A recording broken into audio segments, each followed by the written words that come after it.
Hey guys, welcome back to another video. In this video I'm going to tell you what are all the types of deadline you'll come across while you're applying for your masters, MBA, PhD or any postgraduate studies. So there are totally 4 types of deadlines: fixed deadline, and the second one is priority deadline, third one is rolling deadline, fourth one is rounds deadline.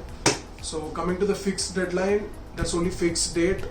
Let's say for example February 15th is the fixed date deadline fixed by the university to send your master's application.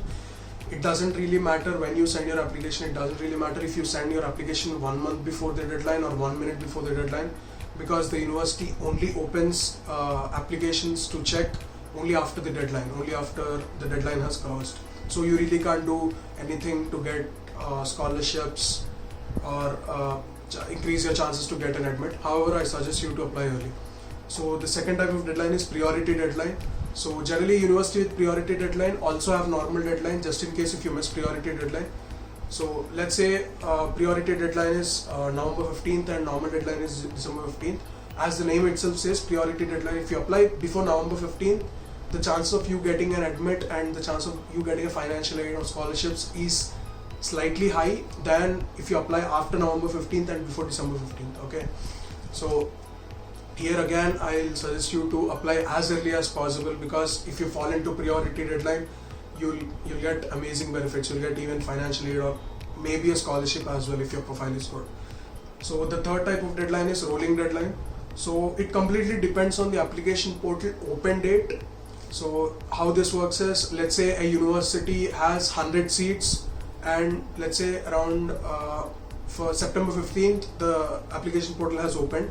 So the one who applies early has a benefit of getting an admit, because once the application portal is open and students start sending their applications, they check, and if he's good enough they'll add it to their batch of 100 which I've mentioned. So if you apply early, there'll be 100 seats available. So let's say September 15th is the application portal open date, and if you apply in September 15 to September 20, you'll be the first among them. So chance of you getting into the batch of 100 might be higher. Let's say you applied in October or November, where there are already 75 students have been filled out of 100, only 25 seats have been left. Then you might be waitlisted based on your profile, or you might directly even get a reject if you are slightly below the average profile of that intake. So again, I'll ask you to apply early for this rolling deadline as well.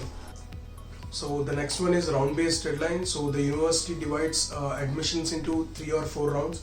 Let's say round 1 is on September 15th, round 2 is on October 15th, round 3 is on December 15th, and round 4 is on January 15th. So what happens is, students apply to round 1, and let's say n students have applied to round 1, and let's say some percentage of n students have gotten into the program, and then the remaining seats which are left over, the other students will be competing to that remaining seats in the next coming round. So that's how it works. It's really not common in engineering, masters or PhD programs, but I've seen these type of deadlines in business and MBA programs. So you really can't do anything to maximize or to increase the chance of you getting an admit into this. So the only thing you can do is build your profile so strong that the people who are competing with you in that respective round should not have a great profile than you. So that's it. I hope this video helps you, and I hope you get good admits and good scholarships as well. So please do consider subscribing, and if you have anything to say, please feel free to comment down below, and I'll see you in the next video.